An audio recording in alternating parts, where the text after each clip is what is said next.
আসসালামু আলাইকুম। আমি মোহাম্মদ মামুন হোসেন, সহকারী শিক্ষক, সেন্ট জেভিয়ার্স হাই স্কুল।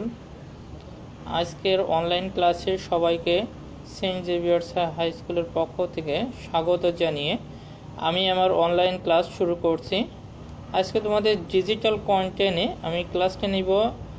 ক্লাসের বিষয় হচ্ছে সপ্তম শ্রেণী গণিত। তাহলে আমরা সবাই খেয়াল করি, ক্লাসটি সবাই মনোযোগ সহকারে দেখি এবং শুনি, এবং গুরুত্বপূর্ণ যে পয়েন্টগুলো আছে সেগুলো আমরা খাতায় লিখে ফেলি। তাহলে ডিজিটাল কন্টেন্টে তোমাদের ক্লাস শুরু করছি এবং স্বাগত জানিয়ে ফার্স্ট পরিচয় পর্ব। আমি মোহাম্মদ মামুন হোসেন, সহকারী শিক্ষক, Saint Xavier's high school, Khulna. আজকে আমাদের পাঠ্য বিষয় হচ্ছে প্রথম অধ্যায় অনুশীলনী 1.1 নিয়ে আলোচনা করব। সবাই একটু খেয়াল করি, এখানে ফার্স্ট যে চিত্রটা, সেখানে আমরা কি দেখতে পাচ্ছি যে চিত্রে বিভিন্ন ধরনের টাইলস আছে এবং খেলনার গুটি আছে। বিভিন্ন কি রূপ আকৃতি হতে পারে এগুলো? যে খেলনার যে গুটি আছে অথবা টাইলস আছে, এটা কেমন আকৃতির হতে পারে? কারো ধারণা আছে? অবশ্যই অনেকের ধারণা আছে এই বিষয়ে যে এই গুটিটা কি আকৃতির হতে পারে। হ্যাঁ, বর্গ আকৃতির, তাই না? তাহলে আমরা এখানে বর্গ আকৃতি, যেমন 2-এর যদি বর্গ করা হয় তাহলে 4 হয়, অর্থাৎ একটা বাহুর দৈর্ঘ্য যদি 2 হয় তাহলে তার বর্গ বা ক্ষেত্রফল হবে বাহু গুণ বাহু, অর্থাৎ 2 তার স্কোয়ার অর্থাৎ 4 হয়। ঠিক 4-এর বর্গমূল যদি আমরা করি, ঠিক তার বিপরীত হয়ে যাবে কি 2। তাহলে আমরা এখানে বর্গ আর বর্গমূলের আরেকটা যদি 3 হয়, একটু খেয়াল করি, যদি 3 হয় ঠিক সেম নিয়মে আমরা 3-এর বর্গ করলে কত হবে? 9। তাহলে বাহুর দৈর্ঘ্য যদি 3 বর্গ হয়, 3 হলে বর্গটির ক্ষেত্রফল তাহলে কত হবে? 3 বর্গ একক, অর্থাৎ 3 বর্গ একক এর ক্ষেত্রফল, দৈর্ঘ্য যদি 3 হয় তাহলে ক্ষেত্রফল হচ্ছে 9 বর্গ একক।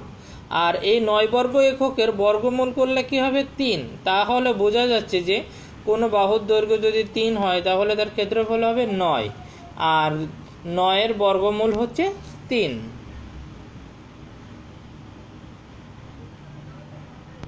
ঠিক সেম নিয়মে আমরা একই নিয়মে যদি 4 করি, 4-এর বর্গ কত হবে? 16। অর্থাৎ কোনো বাহুর দৈর্ঘ্য যদি 4 হলে বাহুটি যদি বর্গকার হয় তাহলে বর্গক্ষেত্রের ক্ষেত্রফল হবে 4-এর স্কোয়ার অর্থাৎ 16। অর্থাৎ 4-এর বর্গ কত হবে? 16। ঠিক বিপরীতভাবে 16-এর বর্গমূল করলে হবে 4। 16-এর বর্গমূল করলে কত হবে? 4। এভাবে আমরা বর্গ এবং বর্গমূল সহজে নির্ণয় করতে পারবো। ঠিক একইভাবে আমরা যদি 5 করি তাহলে 5-এর স্কোয়ার করলে 25, এবং তার 25-এর বর্গমূল করলে আবার চলে আসবে 5। এভাবে বর্গ এবং বর্গমূল। তাহলে আজকের পাঠের বিষয় হচ্ছে বর্গ বর্গমূল। তাহলে আজকে আমরা কি বিষয় নিয়ে আলোচনা করব? বর্গ এবং বর্গমূল কিভাবে করতে হয়, বর্গ এবং বর্গমূল, সেই বিষয়ে তোমাদের দেখানো হবে। এই পাঠ থেকে আমরা কি কি শিখতে পারবো? বর্গ বর্গমূল কি সেটা ব্যাখ্যা করতে পারবো, বর্গ সংখ্যার ধর্ম ব্যাখ্যা করতে পারবো, গুণনীয়কের সাহায্যে বর্গমূল নির্ণয় করতে পারবো, এবং ভাগের সাহায্যে বর্গমূল নির্ণয় করতে পারবো। তাহলে 4টা অপশন এখানে আমরা জানতে পারবো। একটা হচ্ছে বর্গ বর্গমূল ব্যাখ্যা করতে পারবো, 2 নম্বর হচ্ছে বর্গ সংখ্যার ধর্ম ব্যাখ্যা করতে পারবো, 3 নম্বর হচ্ছে গুণনীয়কের সাহায্যে বর্গমূল নির্ণয় করতে পারবো, এবং ভাগের সাহায্যে বর্গমূল নির্ণয় করতে পারবো। তাহলে 4টা জিনিস আমরা ইজিলি করতে পারবো এই অধ্যায় থেকে যদি আমরা সুন্দরভাবে দেখি। তাহলে সবাই মনোযোগ সহকারে দেখি।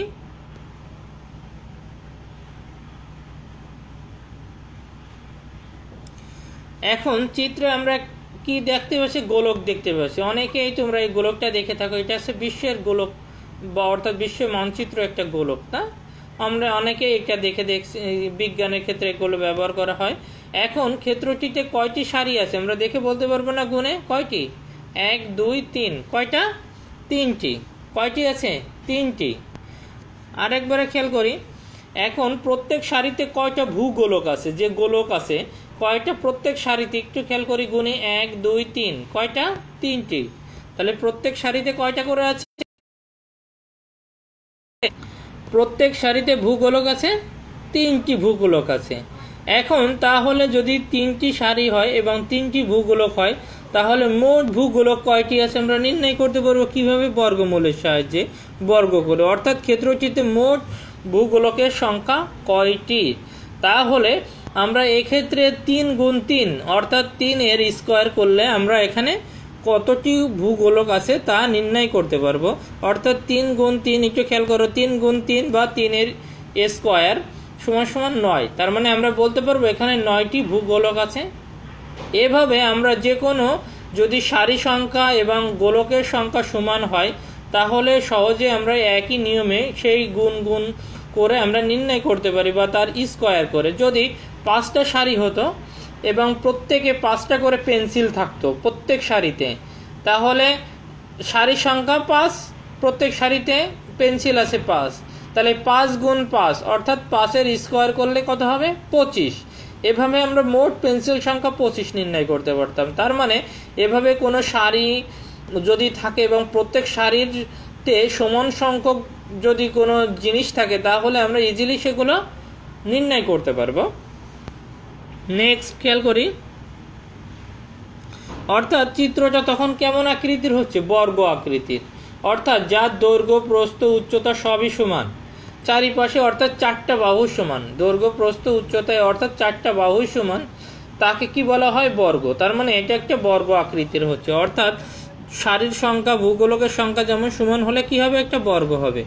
অর্থাৎ 3-এর বর্গ কত আমরা বলতে পারবো? 9। আবার 9-এর বর্গমূল করলে উল্টাটা হবে, 9-এর বর্গমূল কত হবে? 3। আমি আবার বলি, 3-এর বর্গ করলে আমরা কয়টা ভূগোলক পেলাম? 9টি। তাহলে 3-এর বর্গ কত? 9। আবার 9-এর বর্গমূল যদি করি তাহলে আমরা কত পাবো? 3। তাহলে একটু খেয়াল করি আমরা, হ্যাঁ এখানে আমরা একটি চিত্র দেখতে পাচ্ছি না? অনেক সময় আমরা দাবা বা বিভিন্ন ধরনের কোড বা গেম খেলার জন্য এই সিম্বলগুলো দেখতে পাই। অর্থাৎ 4টা আছে, কয়টা আছে এখানে? 4টা। আমি আরও 12টা নিলাম, তাহলে কত হলো? 16টা। দেখো সবাই 16টা ঘর দেখতে পারছি কিনা আমরা? এখানে অবশ্যই দেখতে পারছি। এখন এই 16টা ঘর অর্থাৎ যখনই হচ্ছে, একটু খেয়াল করো, তাহলে 4 ছিল, 4-এর আমি যখন বর্গ করলাম কত হয়ে গেল? 16। তার মানে আমরা বলতে পারি যে 4-এর বর্গ কত হচ্ছে? 16। 4-এর বর্গ কত হচ্ছে? 16। এভাবে আমরা যদি 5-এর বর্গ নির্ণয় করতে চাই, তাহলে 5-এর বর্গ হবে কত? 25। অর্থাৎ 4-এর বর্গ কত? এখন 4-এর বর্গমূল যদি নির্ণয় করি, সবাই একটু খেয়াল করো, এই যে 4-এর বর্গমূল করলে এটা যদি বর্গমূল করা হয় তাহলে কত হবে? এই পাশে 4। চিত্র দেখে আমরা বুঝতে পারছি যে 4-এর বর্গমূল করলে কত হবে? 4। অর্থাৎ 16-এর আমি আবার বলি যে 16-এর বর্গমূল করলে কত হচ্ছে? 4, আর 4-এর বর্গ করলে কত হবে? 16। এটা যেন কনফিউশন না হয়। নেক্সট খেয়াল করি, এখানে আমরা বিভিন্ন চিত্র দেখতে পাচ্ছি। এখানে কয়টা চিত্র দেখতে পাচ্ছি আমরা? 5টা চিত্র দেখতে পাচ্ছি। প্রথম চিত্রই দেখো, আমরা শুধু প্রথম চিত্র নিয়ে একটু ভাবি। 1 2 3 4টা, কয়টা আছে? 4টা। তাহলে প্রথম চিত্র ই সংখ্যা কত হচ্ছে? 4। তাহলে 4-এর বর্গ করলে কত হয়? 2। 4-এর বর্গ কত হবে? 2। 4-এর বর্গ 2, অর্থাৎ 2-এর স্কোয়ার মানে 4। 2-এর স্কোয়ার মানে কত? 4। অর্থাৎ 2-এর স্কোয়ার মানে 2 গুণ 2। আবার এর বর্গমূল যখন করব তখন স্কোয়ারটা বাদ দিয়ে একটা 2 হবে। এবার সেকেন্ড অপশানে আমরা যদি করি, এটা কত হচ্ছে? দেখো কয়টা আছে, নিচে রংটা হলুদ, 2 নম্বর যে হলুদ রংটার যে গোলক আছে এখানে কয়টা আছে? 3 যোগ 3 যোগ 3, তাহলে কয়টা হচ্ছে? 9টি। তাহলে 9-এর বর্গমূল কত হবে? 3। আর 9 মানে কি? 3 তার স্কোয়ার, অর্থাৎ 3 গুণ 3, 3 গুণ 3 করলে কত হয়? 9। ঠিক আমরা একইভাবে পরেরটা দেখো কয়টা আছে? 4 4 4 4, তাই না? কয়টা আছে? 4 4 করে, অর্থাৎ এখানে 4-এর 4 4 কয়টা আছে? মোট 16টা। তাহলে 16টার বর্গমূল করলে কত হবে? 4। 16-এর বর্গমূল করলে কত হবে? 4। এখন 16-এর বর্গমূল যদি 4 হয়, তাহলে একইভাবে 4-এর স্কোয়ার লিখতে পারবো 16কে কী করতে পারবো 4-এর স্কোয়ার করতে পারবো এবং 4-এর স্কোয়ার করলে কী করা যাবে, একে আরেকবারে লেখা যাবে 4 গুণ 4, 4 গুণ 4 করলে কত হবে 16। ঠিক একই নিয়মে এই পাশে কত আছে তারপরেটা যে সবুজটা 25টা, তাহলে 25-এর বর্গমূল করলে কত হবে 5, আর 25 মানে কি 5 গুণ 5 অর্থাৎ 5-এর স্কোয়ার, তাহলে 5 গুণ 5 করলে কত হয় 25, তার মানে বর্গমূল 25-এর 5, আবার 5-এর বর্গ হচ্ছে 25। সেম নিয়মে লাস্টে একটি কত আছে দেখো 36টা আছে, তার মানে 6-এর রুট 36 মানে 36-এর রুট করলে কত হচ্ছে 6, আবার 6-এর স্কোয়ার করলে কত হবে 6 গুণ 6, 6 36। এভাবে যে কোনো বর্গ যদি থাকে কোনো সংখ্যা তাহলে তার বর্গমূল এবং বর্গ আমরা নির্ণয় করতে পারবো, অর্থাৎ 2-এর বর্গমূল করলে হয় 2, ঠিক একইভাবে 3-এর বর্গমূল করলে হয় 1.73, এভাবে তাহলে হবে 3, 16-এর বর্গমূল করলে হবে 4, 25-এর বর্গমূল করলে হবে 5 এবং 36-এর বর্গমূল হবে 6। ঠিক একইভাবে যদি আমরা বর্গ নির্ণয় করি 2-এর বর্গ করলে 4, 3-এর বর্গ করলে 9 এবং 4-এর বর্গ করলে কত হবে 16, 5-এর বর্গ করলে 25, 6-এর বর্গ করলে 36। ঠিক একইভাবে যদি আমরা 7-এর বর্গ করি তাহলে কত 49, 8-এর বর্গ করলে 64, এইভাবে বাড়তে থাকবে। নেক্সট একটু খেয়াল করে নিচের বক্স থেকে বর্গ সংখ্যাগুলো নির্ণয় করো। এখন 10, 16, 21, 25, 49, 50, 62, 64, 100, 109, 121, তাহলে নিচে কোনগুলো বর্গ হতে পারে আমাদের কোনো ধারণা আছে? আছে অবশ্যই, একটু খেয়াল করি তাহলে বর্গগুলো কোনটা 16, 25, 49, 64, 10-এর স্কোয়ার করলে 25, 100 এবং 11-এর স্কোয়ার করলে 121, তার মানে এইগুলো হচ্ছে বর্গ সংখ্যা, তার মানে বর্গগুলো খুঁজে পেলাম। তাহলে বর্গগুলো কি কি 16, 25, 49, 64, 100 এবং 121। নেক্সট খেয়াল করি এখানে কিছু সংখ্যা দেওয়া আছে, 10টা সংখ্যা দেওয়া আছে, এই 10টা সংখ্যার বর্গ কত এটা নির্ণয় আমরা দেখানো হয়েছে। এই সেটটা তোমরা বাসায় বসে বসে মনে রাখতে হবে 10টা সংখ্যার বর্গ, যেমন 1-এর বর্গ করলে 1 হয়, 2-এর বর্গ করলে 4 হয়, 3-এর বর্গ করলে 9 হয়, 4-এর বর্গ করলে 16, 5-এর বর্গ করলে 25, 6-এর বর্গ করলে 36, 7-এর বর্গ করলে 49, 8-এর বর্গ করলে 64, 9-এর বর্গ করলে 81, 10-এর বর্গ করলে 100 হয়। 11-র বর্গমূল যদি করা হয় অর্থাৎ 11 গুণ 11, এগুলো বর্গ মানে আছে সেই সংখ্যা 2 বার গুণ, 11 গুণ 11 করলে 121, 12 তার বর্গ করলে আছে 144, 13 হলে 169, 14 হলে 196, 15 হলে 15 গুণ 15 225, 16 গুণ 16 256, 17 গুণ 17 289 এবং 18 গুণ 18 324, 19 গুণ 19 361 এবং লাস্ট 20 গুণ 20 হলে কত হবে 400। এভাবে যে কোনো সংখ্যার আমরা এগুলো যদি নির্ণয় করা থাকে তাহলে আমাদের MCQতে টিক দিতে খুবই সুবিধা হবে। এই জন্য আমরা এগুলো একটু মনে রাখবো, সবাই এই ছকটা লিখে রাখি এবং এটা পাশে রাখবো যাতে MCQ করতে আমাদের সুবিধা হয়। এখন আমরা সহজে দেখো যে কোনো সংখ্যার শেষে যদি 1, 0, 1, 4, 5, 6 এই সংখ্যাগুলো হয়, দেখো প্রত্যেকটা সংখ্যায় এই সংখ্যাগুলো, তাহলে সেটা হচ্ছে বর্গ হবে 1, 0, 1, 4, 5, 6, 9 এই অঙ্কগুলো যদি 1, 4, 5, 6, 9 এই সংখ্যাগুলো যদি থাকে তাহলে কি হবে লাস্টের যে সংখ্যাটা হবে সেটা আছে বর্গ হবে। আর বর্গ সংখ্যাগুলোর একক স্থানীয় মানের কোনো অঙ্ক নেই এখানে, যদি নেই কোনগুলো, যদি 2 লাস্টে যদি 2 থাকে, 3 থাকে, 7 থাকে এবং 8 থাকে তাহলে সেই সংখ্যাগুলো বর্গ হবে না, তাহলে সেই সংখ্যাগুলো বর্গ হবে না। তাহলে আমি আবার বলি, খেয়াল করো, কোনো সংখ্যার শেষে যদি 0, 1, 4, 5, 6 এবং 9 থাকে তাহলে সেটা বর্গ হবে। অপরদিকে যদি কোনো সংখ্যার শেষে 2, 3, 7 এবং 8 থাকে তাহলে সেই সংখ্যাটা বর্গ হবে না। এখন বর্গ সংখ্যা এবং সংখ্যার ভিতরে কিছুই একটু দেখো, আমরা যখন এই সংখ্যাগুলো অর্থাৎ লাস্টে যে সংখ্যা আছে সেই সংখ্যা থেকে আমরা সহজে নির্ণয় করতে পারবো। এখন যদি 49 তাহলে 9 69 তাহলে মানে এর বর্গ হবে 13, এভাবে আমরা নির্ণয় করতে পারবো। প্রথমে আছে 9 বর্গ সংখ্যা 3, 49 আছে 7, 169 হলে 13, তার মানে আমরা একক স্থানীয় মান 3 এবং 7, তাই না? এভাবে আমরা নির্ণয় করতে পারবো। ঠিক আমরা 16 করলে কত হয় 4, 36 করলে কত হয় 6, তারপর আমরা 196 করলে কত হয় 14, এভাবে 256 করলে হয় 16, এভাবে আমরা নির্ণয় করতে পারবো। তাহলে নিচের সংখ্যাগুলো কেন বর্গ সংখ্যা ব্যাখ্যা করতে পারবো? 529, তাহলে এটা কি হবে? লাস্টের সংখ্যাগুলো কি বর্গমূল নির্ণয় করতে হবে, করলে আমরা বুঝতে পারবো এটা বর্গমূল কি না, সহজে আমরা নির্ণয় করতে পারবো। এখন গুণকের সাহায্যে বর্গমূল নির্ণয় করি। 16 এর মৌলিক গুণনীয়ক দেখো, 16 কে কিভাবে করা? প্রথমে 2 দ্বারা ভাগ করা হচ্ছে, তাহলে 8 দুগুণে 16, আবার 8কে আবার 2 দ্বারা ভাগ করা হচ্ছে, করলে কত হচ্ছে 4, আবার 4কে আমি যদি 2 দ্বারা ভাগ করি তাহলে হচ্ছে 2, এবার 2 রে যদি 2 দ্বারা ভাগ করি তাহলে 1, তার মানে অবশিষ্ট 16 আমরা এভাবে লিখতে পারি যে 2 গুণ 2 গুণ 2 গুণ 2, অর্থাৎ 2 4 বার গুণ, তাহলে কত হয় 16 হয়।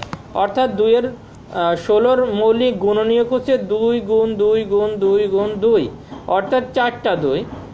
ঠিক আমরা এভাবে করতে পারি, প্রথমে পদার্থ সংখ্যাটিকে মৌলিক গুণনীয়কভাবে বিশ্লেষণ করতে পারি। 4 মানে যে সংখ্যাগুলো আছে অর্থাৎ 16 এর মৌলিক গুণনীয়কগুলো হচ্ছে 2 2 2 এর পাওয়ার আছে 4টা, 2 এর পাওয়ার আছে কয়টা? অর্থাৎ প্রতিটা জোড়া একই গুণনীয়কের পাশাপাশি লিখতে পারি। পাশাপাশি লিখলে কি হয়? 2 গুণ 2 2 গুণ 2, অর্থাৎ প্রতি জোড়া একই জাতীয় হয়, অর্থাৎ এক এক জোড়া আকারে নিতে হবে। মৌলিক গুণনীয়ক করতে গেলে কি হবে? জোড়া আকারে। অর্থাৎ দেখো আমরা 4টা 2 ছিল, তাহলে 4টা জোড়ে কয়টা জোড়া হয়? 2টো, অর্থাৎ 2 গুণ 2 একটা জোড়া, 2 গুণ 2 আরেকটা জোড়া। তার থেকে আমরা 2 জোড়া থেকে আমরা যদি একটা জোড়া নেওয়া হচ্ছে এই 2, আর এই জোড়া থেকে একটা জোড়া নিয়ে হচ্ছে 2, তাহলে 2 গুণ 2 করলে কত হবে? 2 গুণ 2 করলে কত হবে? 4। তার মানে প্রাপ্ত যে গুণনীয়ক হচ্ছে ধারাবাহিক গুণফলটা হবে বর্গমূল, তার মানে 16 এর বর্গমূল কত হবে? 4। তার মানে এভাবে আমরা মৌলিক গুণনীয়কের সাহায্যে আমরা বর্গমূল নির্ণয় করতে পারি। আমি আবার বলি, 16 থেকে ভেঙলে আমরা 2 গুণ 2 গুণ 2 গুণ 2 করতে পারি, অর্থাৎ সাধারণ দুটো যদি আমরা জোড় আকারে লিখি 2 গুণ 2 একটা জোড়, 2 গুণ 2 আর একটা জোড়, দুটো থেকে এক এক জোড় থেকে এক একটা সংখ্যা নিলে 2 গুণ 2, তাহলে 2 গুণ 2 করলে কত হবে? 4। তাহলে 4ই হবে আছে 16 এর বর্গমূল। সবাই বুঝতে? ঠিক একইভাবে যদি আমরা 25 করি তাহলে 5 গুণ 5, অর্থাৎ 5 থেকে দুটো গুণ হচ্ছে, তার মানে 5 এর একটা 5 নিলে আমাদের উত্তর মানে 5। ঠিক আমরা যদি 9 করি তার মানে 3 গুণ 3 9, 9 আমরা কি করতে পারি? একটা 3 নিতে পারি, তার মানে 3 আছে এখানে গুণনীয়ক। তার মানে এভাবে আমরা যে কোনো সংখ্যা সহজে নির্ণয় করতে পারবো। এখন একক কাজ কি তোমার? 147 সংখ্যাটি কোনো ক্ষুদ্রতম সংখ্যা দ্বারা গুণ করলে গুণফল পূর্ণবর্গ হবে। তাহলে আমি আবার বলি, 147 সংখ্যাটিকে কোন ক্ষুদ্রতম সংখ্যা গুণ করলে গুণফল পূর্ণবর্গ হবে। তাহলে তোমরা আগের নিয়মেই তোমরা এটা করে ফেলবা, বর্গমূল নির্ণয় করলে হয়ে যাবে। তোমরা বাসা থেকে এই কাজটা করবা। ভাগের সাহায্যে বর্গমূল কীভাবে ভাগের সাহায্যে করা হয় দেখো। এখন 2304 এই সংখ্যাটি লিখি, লিখার পরে ডান দিক থেকে 2 অঙ্ক করে আমরা করলে কি আছে? ভাগের সময় একটু খাড়া আকারে নিতে হবে। নেওয়ার পরে আমরা যখন হবে 4 4 16, ঠিক আছে, তার মানে 23-এর ভিতরে 4 4 16, তারপরে বিয়োগ করলে কত হচ্ছে? আমরা 7 আর পাশে কত হচ্ছে? 0 0 0 4, অর্থাৎ 704। এখন এই 704কে যদি আমি যা থাকবে 4 যা থাকবে তো ডাবল হবে, 4 দুগুণে 8, আর কয় বেড়া যাবে? দেখো আমরা যদি 8 বেড়া দিই 8 8 64 মিলে যাচ্ছে, তার মানে মিলে গেলে আমরা কি হচ্ছে? এটা একটা পূর্ণবর্গ সংখ্যা, তার মানে ভাগফল 48 পাওয়া গেল। এটাই আছে এখানে পূর্ণবর্গ সংখ্যা, অর্থাৎ 23কে 2304কে যদি বর্গমূল করি তাহলে বর্গমূল কত হচ্ছে এখানে 48। এভাবে আমরা ভাগ পর্যায়ে অঙ্কগুলো করতে পারি। এখন তোমাদের মূল্যায়ন কি এই অধ্যায় থেকে আমরা কি কি শিখলাম একটু খেয়াল করি। তাহলে 16 এর বর্গমূল কত, বর্গমূল কত 64 এর 8। 5টি সংখ্যা লেখো যার একক স্থানীয় অঙ্ক দেখে সিদ্ধান্ত নেওয়া যায় পূর্ণবর্গ সংখ্যা কিনা। আমরা আগের নিয়মে করতে পারবো।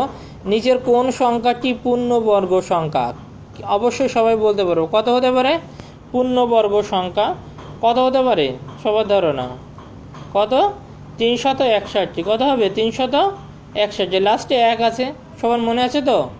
এরপরে নেক্সট খেয়াল করি, বাড়ির কাজ। নিচের সংখ্যাগুলো কোনো ক্ষুদ্রতম সংখ্যা দ্বারা গুণ করলে গুণফল পূর্ণবর্গ সংখ্যা হবে। কোনো ক্ষুদ্রতম সংখ্যা দ্বারা গুণ করলে গুণফল পূর্ণবর্গ সংখ্যা হবে। দেখো তাহলে আমরা যদি 1 নম্বর করি, তারপরে এরপরে আমাদের যে বর্গমূল যে সংখ্যাগুলো আছে তোমাদের বইতে 1.1, এইগুলো তোমরা বাসা থেকে দেখে নেবে এবং অঙ্কগুলো করে ফেলবে। আজ এই পর্যন্তই। তোমাদের ক্লাসে কোনো সমস্যা হলে তোমরা কমেন্টস বক্সের মাধ্যমে জানিয়ে দাও। এর পরবর্তীতে কোন ক্লাস নিলে তোমরা উপকৃত হও সেটা কমেন্টসের মাধ্যমে জানিয়ে দাও। সবার সুস্বাস্থ্য কামনা করে, মঙ্গল কামনা করে আজ এখানে ক্লাস শেষ করছি। আল্লাহ হাফেজ।